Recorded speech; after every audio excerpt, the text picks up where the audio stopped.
Hey, thanks so much for downloading the show today. On this episode, we're talking about our pets and the inevitable ending of those pets.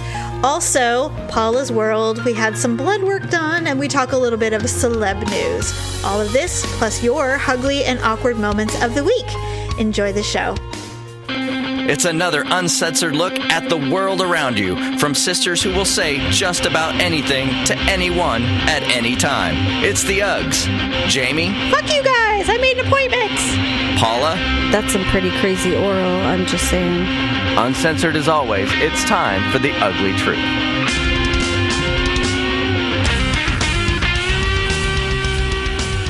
Welcome to the Ugly Truth, episode 284. Ugh, ugh. Welcome to the truth, everyone. I'm Jamie with my sister Paula. The truth. I don't know. That's what Daryl says. He goes, welcome to the truth. And I'm like, well, it is the truth, I suppose. Make it sound like it's some sort of Christian show. I know. That's what I thought, too. I don't like it. I mean, I don't know. It sounds, I don't know. Maybe no one else thinks that way but us. Anyway, welcome to the Ugly Truth podcast. Two sisters. Okay, so I have, like you, I have 2 dogs, 2 cats, and a fish. Most of them are old. Mm-hmm. Let's see. Isabel is the youngest, and I think she's like 4 or 5. Everybody else is like 10. Well, Bodega, our husky, is 8. And Sunny Boy, my Sheltie, is 11 or 12. Okay. He's old. He's the oldest one we have. Well, Angelica's pretty old too. She's like 10 or 11. So Sunny is a senior dog. And the thing with Shelties is that they're super duper healthy until they're not. And then suddenly they're no longer healthy. It's weird how Shelties are. It's like they're kind of like cats, where cats seem to be fine. They move along and then the next day they can't walk and they're dying. It's that quick. So Sunny is going to the vet today. And I'm not concerned. This is my 3rd Sheltie, so I'm not, I kind of know how these dogs are. But I noticed his fur is great. You know, he went blind about 6 months ago, which is very common in Shelties. They go blind. I am a bad pet owner. I am not going to spend the $3,000 to remove the cataracts. I know it's a terrible thing, but I just don't want to do that. And it's for more than that, though. I mean, I think at some point the dogs have to endure those procedures. It's not exactly painless. And I just feel like if he's doing okay, just blind, I'm kind of just going to let it go, especially when He's not in pain or anything like that. No, he's not. And, you know, his eyesight has gotten, I think he's really, really blind now. It's been about a month. He's running into stuff where he didn't before. I think he could see some shadows. I think it's kind of upped a bit. Anyway, I was grooming him yesterday because it's summer now. It was 103, just like that. And so I'm grooming all the undercoat off of him. And I noticed that he has a little spot on his gum line that is not pink. And I went, oh, shit. You know, I'm like, how did I not see this? Because I checked their mouths and stuff to make sure they're pink and everything. Mm-hmm. And I think this came out quickly. Like, it happened very fast. Last week, I noticed the tooth where that gray area looked loose. Mm-hmm. And I went, well, I mean, he is 11. So, I mean, it wouldn't be surprising if he, you know, bit something funny and it came loose. It'll fall out on its own. I'm not worried about it. Well, now there's a little gray area where that tooth was. So either the tooth fell out and there's an infection, or he has a gum issue, whatever. So I'm thinking, oh man. So he's going to the vet today to get it checked out. The problem with gum things and dogs with periodontal stuff is it's really expensive. Oh. So and the thing is, if you don't fix it, you can't not do something. You have to treat it. So usually it means a cleaning.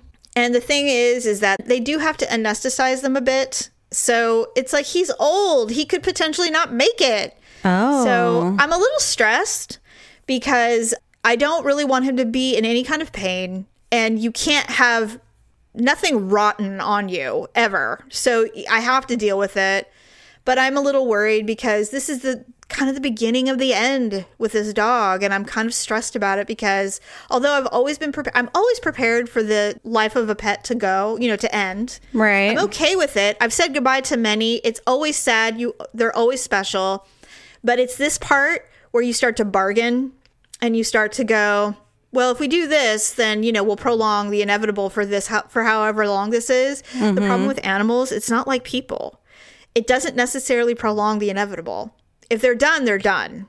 And that's the thing with pets or animals that you care for, is that you can do all the stuff, but sometimes it does not matter. When dogs get chemo and stuff like that, I don't understand it. I know that people do it because they just simply can't fathom the idea of their dog dying quickly. Right. And so they'll do the chemo, they'll do the dialysis or whatever. I mean, was it you or Stephanie who had the cat who had dialysis? I think that was Stephanie's cat. It did not prolong the inevitable. That cat died within a month. Yeah, that was the cat that was like diabetic, and they had to do the insulin shots like 4 times a day. And yeah. And hey, listen, if you're one of those pet people, if you're one of those pet parents who does Herculean effort, I totally get you, because we all go through it.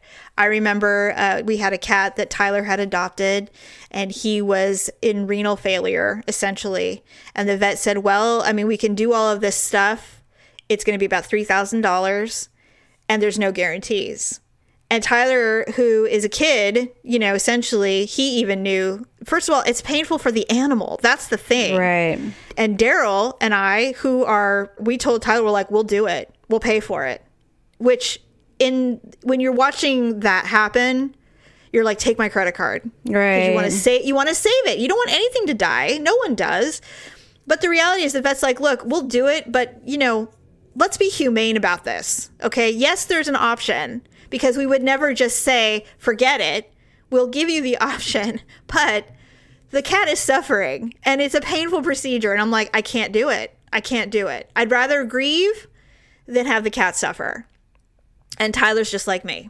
And he did the same thing. So I'm psychologically preparing myself for the vet visit today to hear all of the things. Because, it's just like with anything, you take a pet in and you're just in there to get their rabies shots, and they go, okay, so these are the 20 things that are wrong with your dog. Right. I don't know. He seems pretty happy and healthy to me, with the exception of this little gum thing. So yeah. But I mean, it is what it is. So if there is something wrong, I'm sure they're going to want you to do the labs and all that stuff.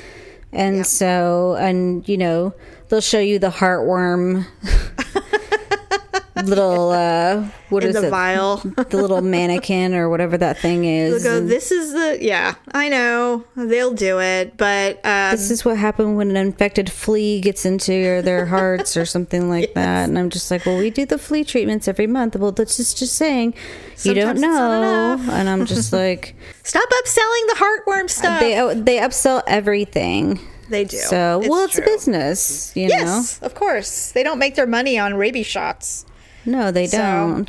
But I know how these dogs are. And I know that if he gets through the winter, this coming winter, the next 8 months, then, he might last. But, I've never had a Sheltie last past 14, and he's 12. Mm-hmm. I hope that we have him for at least another 2 years. That would be awesome. I mean, he's a very well cared for animal. So unless his body betrays him in some way, I think we're good. But I don't know. Do you ever get worried when you take your cat or dog in and that they're going to lecture you about neglect, like you didn't do this or that? Like, if you had come in here a year earlier, we wouldn't have this problem. Do they ever do that to you? No, I think the only thing I worry about is that, we're usually taking them in for some sort of problem. It's usually Bo, because he's just the overweight hip dysplasia one. We give him Benadryl, and then we give him, like dog aspirin and all these things. And so, but we start to worry because, it's harder and harder for him to get up and and he's walking down the hallway to go to the bathroom and stuff like that. And so we start to worry because it's hard to fathom life without them, It is. It really is. I've always maintained that the second an animal can't walk or poops on itself, it's time to make a call, because it's cruel and they're not happy and they can't possibly feel good. Right. And I've retold this story many times about when our very first long-term cat, Arthur, he was, 15. and he one day just suddenly couldn't walk. Yeah. And I mean, remember you and I went shopping for cat wheelchairs? We were, yeah. I was in complete and total denial that the cat was dying. And we've actually switched vets since, but they didn't do me any service by not telling me the cat was actively dying. And they should have just told me, you know? Right. They were like, well, you can take it to Davis and pay $3,000 to have it do, you know, they can do an ultrasound on his spine to see if there's anything you can do. And I'm like, don't do that, because it's like, if you're telling me there's an option, but it's like thousands of dollars, come on. I have children. This is not necessarily an option for me. You know, I hate that. I go, this cat, I paid $10 for this cat at the pound. We've had it for 15 years. I'm not making it endure ridiculously expensive tests to find out it's dying. That's crazy. Right. I don't like that part of vet medicine where they go, well, if you want to spend $10,000, we can save it. It's like, come on, don't tell me there's a price tag to save this creature who we're emotionally attached to. I don't like that part of it. It's not a human. You know, if a human has cancer and you go, well, for $10,000, we can do this or that, you go, done.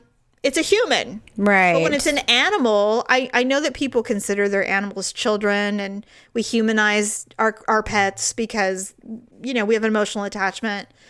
I get it, but it's not a human. And so I don't like that they talk to people like that, knowing that there's a segment of society who will absolutely plunk down the $10,000 and not think a thing of it. Right. I don't know. I feel like it's a little advantageous. Yeah, totally it is. I don't know. Although I saw someone have surgery performed on their goldfish once, and so really? Whatever. Yeah. They took their fish in and they performed surgery on it, and it saved it, and it probably lived another year. So, whatever, you know. That's bizarre.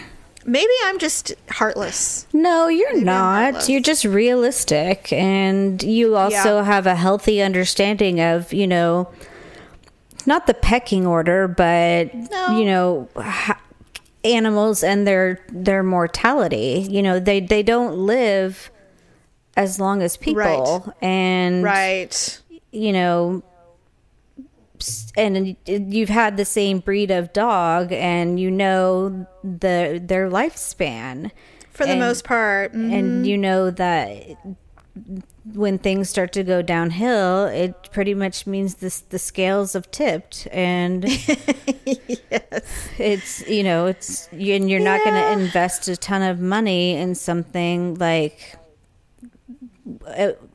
especially in an animal that's probably ultimately going to be in pain, and you know, all these things, and you know, you just have to make a decision for them. I mean, we're getting to a society where people are able to make those decisions for themselves. Yeah, that's true. So that is true. It's not, you know, we've been able to do that to animals for so long. Yeah. Well, I also feel like it's the responsibility of the person who's caring for the animal to know when it's time. They animals will ultimately die, but you know, we have the luxury of making sure they don't suffer. Mm-hmm. Or they're going to, you know, some just die in their sleep and it's great.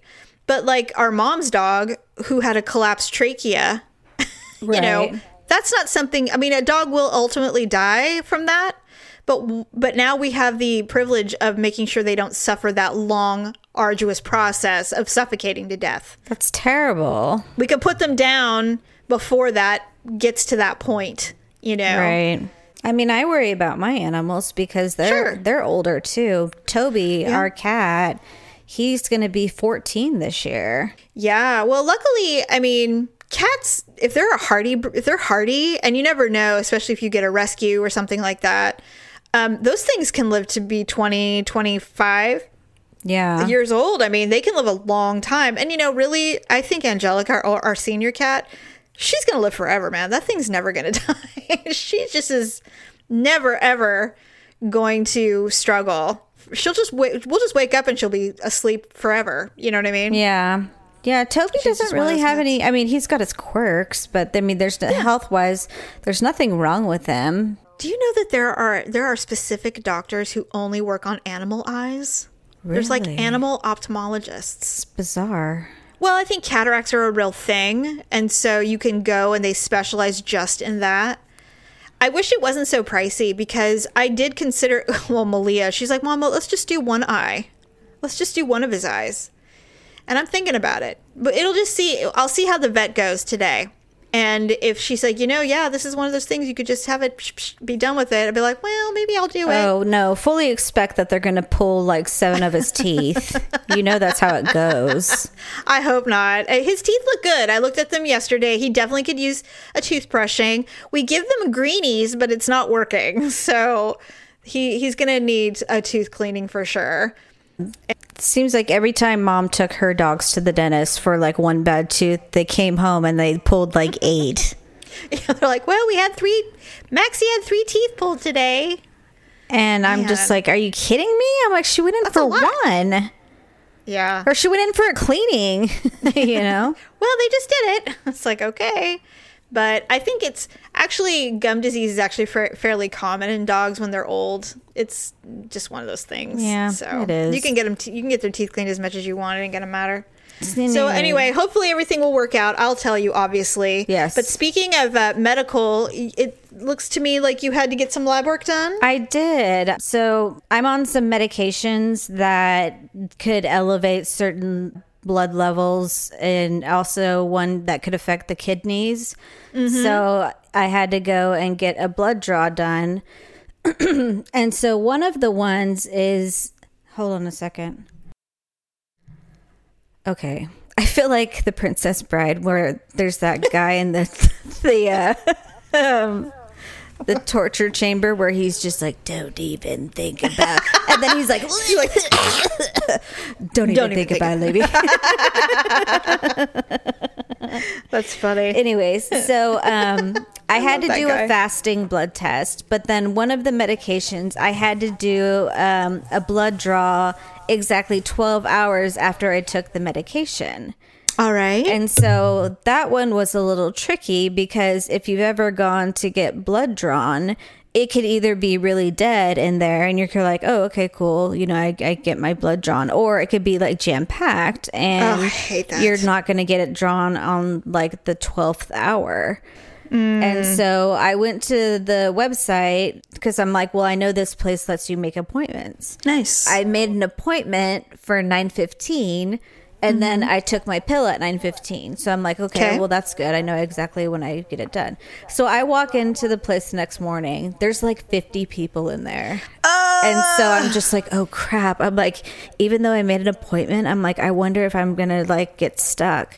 And there is nothing like the crowd at a lab, by the way. Yeah, because they all want to get their blood drawn, and everybody in there had been fasting too. So there's nothing but a bunch of starving people who, want to get their blood drawn. And it's either pregnant women or older men who are there. At least that's been my experience. Yeah. And then there was a couple people in wheelchairs, Of course there is. That had, person that brought them in. And so I walk in and I sit down and it's like 60 degrees in there. And of course it is. It was going to be 100 degrees that day. So I was wearing like itty bitty shorts and a tank top. And so I'm like, well, this is going to, suck. And so I walk in and I sit down and the chair I sit down in is warm. And so I'm just like, oh God, I'm like, somebody was just here. It's like a warm toilet seat in public. It was just gross. And so I'm looking down and then they're just like, Paula Todd, appointment for 9:15. And I'm just like, oh, awesome. And so I go up and she just takes my paperwork and she's like, all right, well, sit back down and the person will call you back. And so I sat back down. I'm like, dang, I thought I was going to get called back. Yeah. And then like not even 30 seconds later, she's like, Paula Todd. And so they take me back. And of course, everyone was like glaring at me. Because you had the fortitude to make an appointment? Yeah, really. And it's like at the DMV. It's like, fuck you guys. I made an appointment. So I got my blood drawn. And when she stuck the needle in, I didn't even feel anything. I love those. Really good. The phlebotomists that can do that are saints. There's one at the lab that we go to because now we have to go every year for blood work and stuff because we're old. And so I get my blood work done. And the dude that's there, he did it. And I said, oh my God. I said, you are brilliant. He goes, oh, well, thank you. I go, you should work in a hospital. He goes, well, I did work in a hospital, but I was sick of waking up small children to take their blood. Aww. It hurts you after a while. You feel like a bad person. And whenever they see you, they cry. Aww. Because they know what you're going to do. Even if you're painless, you're still putting a needle in someone's body. And kids have a thing about watching, like, isn't it weird how sometimes kids don't like to see their pee or their poop get flushed? They don't like blood coming out. It's theirs. They don't want to give it away. Uh-huh. And it's the same thing. So when you're in a hospital and they see their blood going into a vial, they get very upset. Wow. And they don't like it. That's weird. Even if it doesn't hurt. Yeah, it's a phase that kids go through. It's probably a control thing because they're in a hospital and nothing they can do. They don't have any control over anything. And you're taking something of theirs. Right. I can't remember which one of mine. They hated flushing the toilet. They hated seeing their poop go away. It was the weirdest thing. Well, mine just both allegedly forget. And so I'm just like, I'm sick and tired of watching both of you leave your crap in the toilet. Still, they don't? Well, I mean, maybe it's not. I know Ryan has a problem with it. See? They don't want it to go away. I don't know. Well, it's a weird thing. It's a very weird thing. I think they're just in there so long messing around on their phones that they forgot that they didn't. How can you not forget with that smell? I don't know. I can't flush it fast enough. You know how the boys are? I do. I mean, they're in there for like 30 minutes. And I'm just like, I am in there in less than like 3 minutes. Why is that? That's a male thing, right? Where they go in and they're just in there. You're like, what the hell can you possibly be doing in there for 45 minutes? What are you, unloading your large intestine? Yeah. God. And if it's too big, you want to measure it? Like what? Like you're so proud? I mean, I know guys that take pictures of them. That's disgusting. They do. They're not married. They're impressed by it. That's disgusting. That is gross. I know. They were not raised right. That's inappropriate. That's inappropriate. That is just I forgot awful. where you said that to the kid. Oh, I know. What? When Olivia set up her tablet on the stairs and Daryl was blowing up the mattress. Setting up her bed. And you walked past and you're like, are you filming? Don't film like that. That's inappropriate. Because I was in the shot. I'm like, delete that immediately. So anyway, so you got your blood drawn and it was painless. Thank God. Yes, it was absolutely painless. And then, so I just got my results and now I have to make some decisions. I don't have cancer or anything like that. No. It's all about, it's that cholesterol. Yes. It's the worst. But you know what? It's better to know than not know. You know, when people don't know, that's when they have a heart attack. I have a friend who is 38 years old and he got his blood work done and they had to do a procedure to check out his heart. Yeah. So they went in through the femoral. I don't remember the name of the procedure, but they went in there and they said that he probably had a heart attack at some point in the last couple of years. So now he has to, he's completely altering his diet. I think he's a beer drinker. Oh, okay. And so that's got to stop. Producer Dub, his intake of beer has gone down from I've seen him drink 3 in a day, which I know isn't a lot for some people, but for him it is, to 1 a week because of his cholesterol. It's a dude thing. I mean, women get it too. I mean, the number one killer of women is heart disease. Wow. So I'm just glad that you got it. It's always better to know than not know, because you don't want to find out when you're having a heart attack that your cholesterol is through the roof and you could have done something about it. Right. So, and even though yours is medically induced, yours is not lifestyle induced, but still, it's good to know. And now you can, like you said, you have some decisions to make. Right. Got to figure out a game plan. So, and the thing is that our mom has, I don't think she does now. I think she's made the adjustments, but she had a cholesterol issue. Oh, and Dad was horrible. Yeah. He was on Lipitor for years. Yeah, but he's evil, so he's going to live to be 100. so I know. It's not going to matter. He can eat whatever. He can have a chub of salami every day and wash it down with a Dr. Pepper, and he will live. It's probably true. It's probably true. The rest of us will waste away. He eats like the Hostess Ho-Hos and Twinkies and cupcakes and fast food. And he's not even fat. Not really. I hate that. I hate people like that. They can eat whatever they want and they're thin. He's top heavy and got chicken legs. Well, he's Mexican. That's what they all look like when they're old. Ever looked at an old Mexican man? They all look like that. They all look like that. I look like a Mexican man then. Oh, so did you see have you seen the trailer for the new remake of The Star is Born? No, with I Bradley Cooper haven't. and Lady Gaga? Okay, I tagged you in it.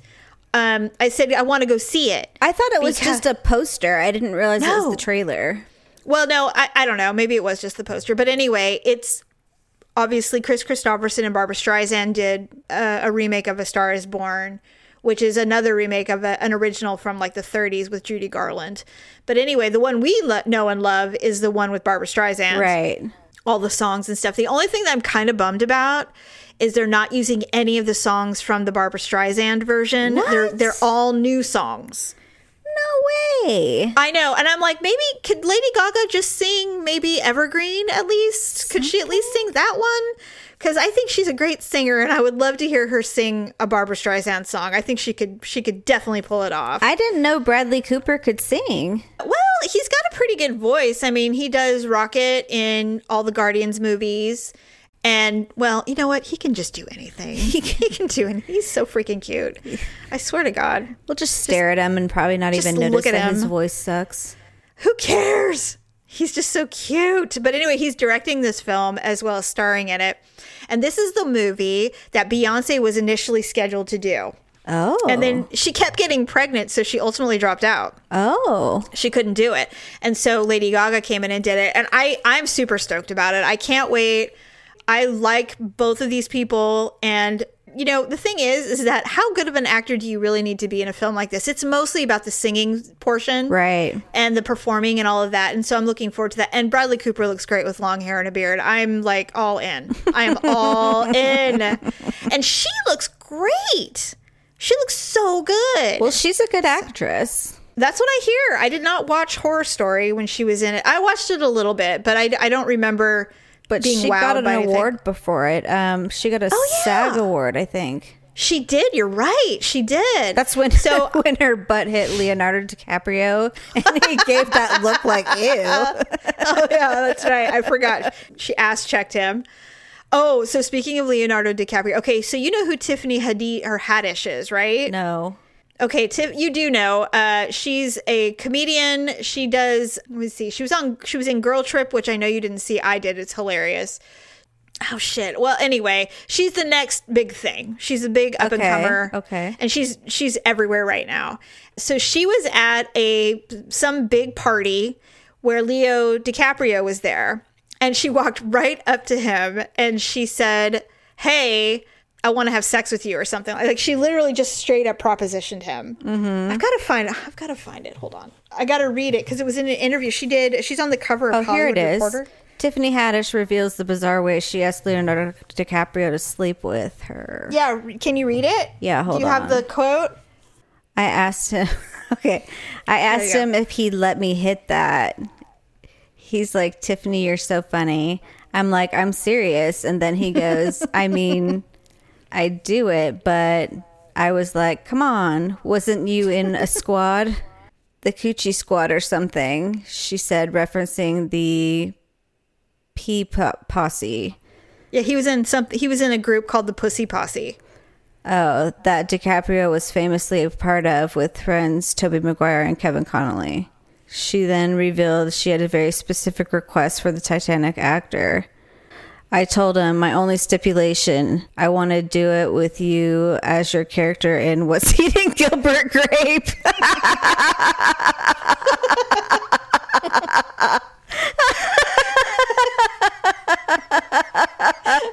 The comedian continued.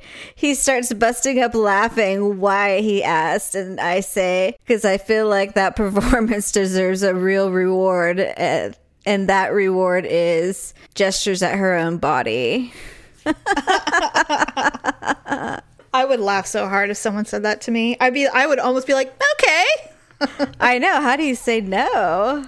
I know, but at least she had the balls to walk up to him. She's like, what? I hear you fuck anything. Come on. That is hilarious.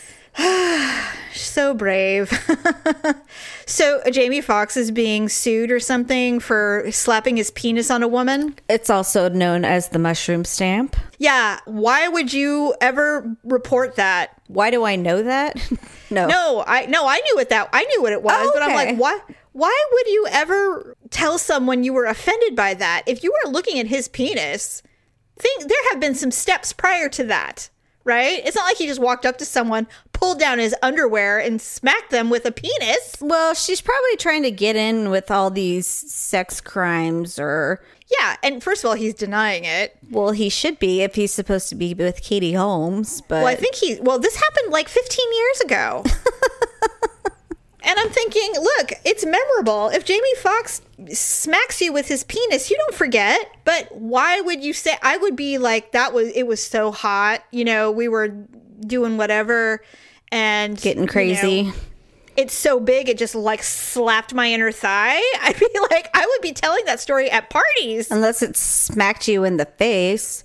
But that's some pretty crazy oral, I'm just saying. Well, I mean, but it's, there are some steps to get to that level before before that happens. It's not like she just walked in off the street and suddenly he ran up to her and like whack. Right. Instead of a it. handshake, he's just like smack. Yeah. So to me, it's like, okay, I get it. And, maybe he wants to deny that he ever even got to that level with this person, which is fine. I don't talk about all my conquests either. I'm ashamed of a few, but it's like, why would you go public with something that in any other circumstance you would be like, you guys, he's so big and he could actually slap me with it? I mean, I don't know. I thought that's a dumb thing to tell on someone. I don't know. To me, it's like, why would you? It's a story to tell at bachelorette parties or It's a timing thing. Yeah. Oh, I know. But I don't. I just don't get it. I don't get it. I'm like, were you not turned on by it or something or what? I don't understand how you're trying to classify this as something that happened literally 15 years ago. And now suddenly you're like, I've been violated by a mushroom stamp. It's like, come on. Come on. That's funny. That is If it was funny. so terrible, you should have said something then. And I'm not saying that for all of them. I'm just saying this specifically. Come on, knock it off. Right. Knock it off with your stupid self. I read an article the other day. Somebody had the balls to say that Grease 2 is better than the original. Who said that? It was some writer. What they were basically trying to say is Grease 2 gets a lot of crap for being a bad movie, and it's really not so bad. And I'm like, well, yeah, I agree. I mean, I love Grease 2. It's one of my favorite movies of all time. Up there with Grease, of course. But they're not even in the same category, though. They're completely the difference. Yeah, the only similarities are that there are pink ladies and T-birds. That's it. And singing. But other than that, I mean, it's completely different. It's just, Grease is, classic. And Grease 2 is more like cult classic. Yeah, it's campy. I mean, can you imagine Sandy and Danny bowling? No. Never. So it's not the same. Oh, well, I guess what's her face is in it. She's the tie-in. Oh, Frenchie. Dee Dee Frenchie. They call me Frenchie because I do this, and she showed her little cigarette thing. They're like, yeah. That's not the only reason why they call you Frenchie. Shut up! I love those movies. They are good. I love it. But anyway, I'm thinking, well, yeah, Grease 2 is awesome. First of all, I loved Michelle Pfeiffer, and I love the talent show. I loved their talent show. I thought it was the best. Good. It was good. No more secret rendezvous. And then of course you and I, actually all of us sisters, whenever we watch the end, when Michael can't dance and walk at the same time, and so he looks at the camera off-site because he doesn't know what he's doing. Well, he's wearing those leather pants, and they're doing like knee kicks or whatever when they're walking. Yes. He looks off to the camera and then he comes back and he's got a big smile on his face. Yes, because like, oh, I'm really, yeah, that was unbelievable. You know, that guy that played that, Michael Carrington. Yeah. He married someone like 40 years his senior. Wow. And they're still together. Yeah, he was like 30 when he met her, and they got married like immediately. He had a really shitty childhood. His stepdad was an asshole. Wow. He ended up leaving home at like 16, and he started acting in theater, and he ended up being an exotic dancer in England. And then he came to LA, and he like immediately booked Grease 2. Well, he was really good looking. He still is. Yeah. He still is. I think he's losing his hair a little bit, though. Well, he might be. But he's old. Yeah, he's older. Anyway, yeah, he's still married to his wife, who's like 80 years old now. Wow. And they're like full on in love. Like he loves her to death, which I think is sweet. That is sweet. I'm glad he met someone that, and that early on. But anyway, okay, so we should probably go into our H-Uglee and Awkward Moments, but I want it to be sponsored by lipandclip.com. Now, I talked about this last week with Daryl when he was on the show, and I like to purchase the newest Avon products that appealed to me in my life so that I can endorse them. If I like them, mm-hmm. I'll say, oh my God, you guys, you have to get this. Like I bought the gold mask. Yeah. I love it. It does not pull on anything. It works, and my skin was super smooth. The gold, a new mask. And now they're also coming out with these new clay masks, and there's 3 of them. And so I bought all 3, and I put it in my cart, and then I went to the beach. And then I came back on Monday to go buy them, and they're sold out. Oh, no. I know. And I was surprised. And Daryl's like, what, do they make them per order? I'm like, no, they're popular because they work. So I have to wait, but I'm going to get them. But if you go to lipandclip.com, you'll see all the cool stuff that they have. And they're affordable, and they work, which is why they sell out. And if you look at the reviews, it's not all 50-year-old women. It's like all ages. Yeah, no. There's a lot of 20-somethings that buy Avon. They do. They do. So check out lipandclip.com, yo. All right. So I have 2 H-Uglee and Awkward Moments. One is from my son. Oh. And the other is from another person, a guy, who is a father.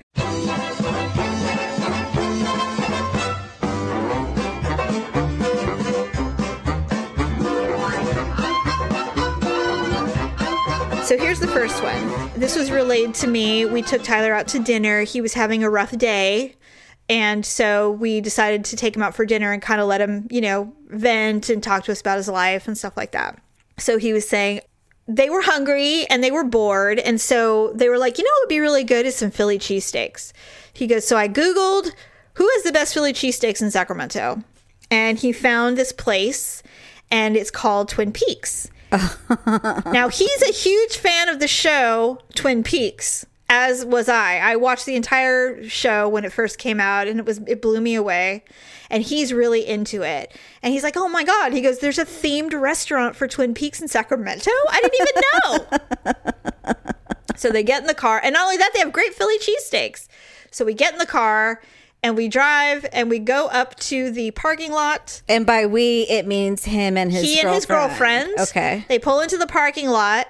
They get out of the car, and they look up at the sign. It's a big sign over the restaurant.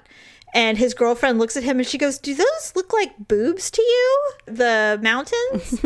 And he's like, yeah, but I don't know. So he goes, we go to the place. We open up the door, and sure enough, Twin Peaks does not mean Twin Peaks the show. It is boobs. It isn't topless, but it's pretty damn close. Yeah, I don't know if it's worse than Hooters or not. Victor's been there a couple times. It's the poor man's Hooters. And so so then that's pretty much it. He goes, but the Philly cheesesteaks were really good. That was not wrong. He said, but the booths are high. So when you're sitting down and you turn to look at your waitress, her boobs are literally eye level. Oh, that's how they do that.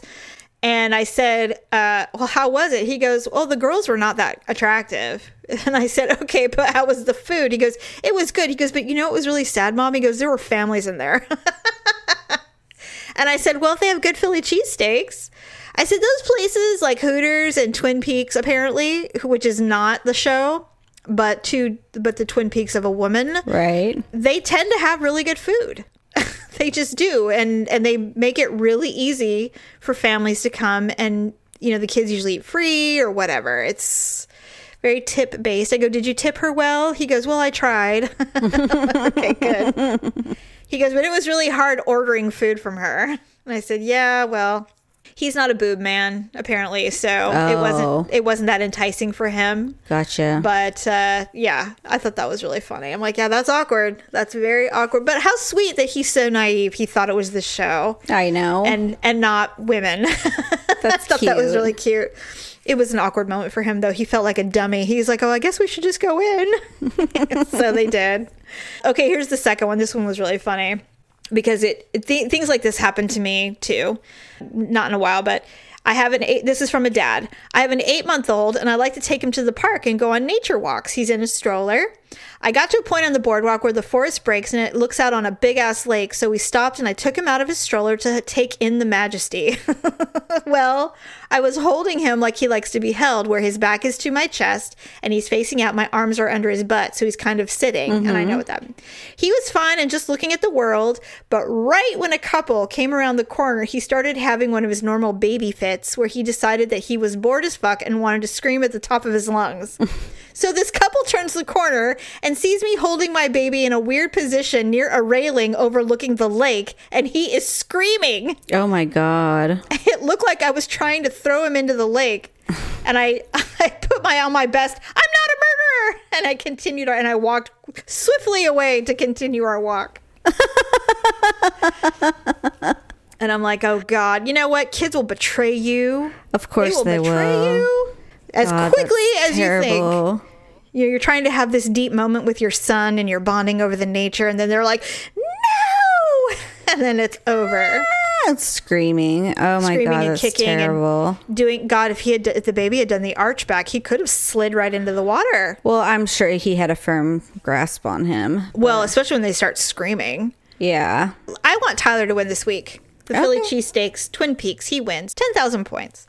Speaking of judging, I was at Trader Joe's yesterday, and like I said, my sunburn's pretty bad, but I found a way to put a bra on, and it hurt, by the way, to put the bra on. Yeah. Because I'm still, I'm recovering from the sunburn still at this point. I was wearing a very loose blouse that kind of had a low cut to it, because I wanted as little fabric touching me as possible. Mm-hmm. And I was just running into the store, and it was like 98 degrees. It wasn't like, it was winter and I was wearing a see-through white t-shirt. Right. Anyway, I'm walking, and I looked down right about the same time, but I noticed, I'm like, God, is my bra hanging out? Because I feel like it's a little low in the front because it kind of adjusted. And an old lady walked by me, and she's like, huh, like that? Because she saw my cleavage. And I'm thinking, you know what? Fuck you. Yeah, really. I still have nice cleavage. I'm not scary old yet. I can still walk around and do this. And let me tell you, I actually get judged all the time for the shirts that I wear. Yeah. It's always older women. Always older women. Whatever. Yeah, exactly. Whatever. And I'm like, look, just because you're wearing a floral hospital gown doesn't mean that I have to wear one. It's not like I'm walking around going, oh, look, I'm going to bend over. What is this? Is this lemons? No, I didn't do any of that. I get judged a lot too, but that's because I don't wear bras. Well, same thing. Although, God, Paula, really? You have like grapefruits. What are you doing? You know what? It gives me a backache. I don't know. I mean, when we're actually like going somewhere, I'll put one on. But like right now, when I go to pick up Olivia, probably not going to wear one. Well, I wouldn't either. I'm not wearing one right now either. So whatever. Anyway, enjoy those breasts, ladies. Just do whatever you want. Who cares? Well, I think that's a wrap for this Wednesday's show. Check out Avon, lipandclip.com. There's lots of fun things there. Skincare, bronzers, highlighters, which, by the way, are great. So get them while they're hot before they sell out. We shall see you on Sunday. Enjoy the rest of your week, and we'll talk to you soon. Bye! Thanks for listening and sharing the show. See you next time on The Ugly Truth.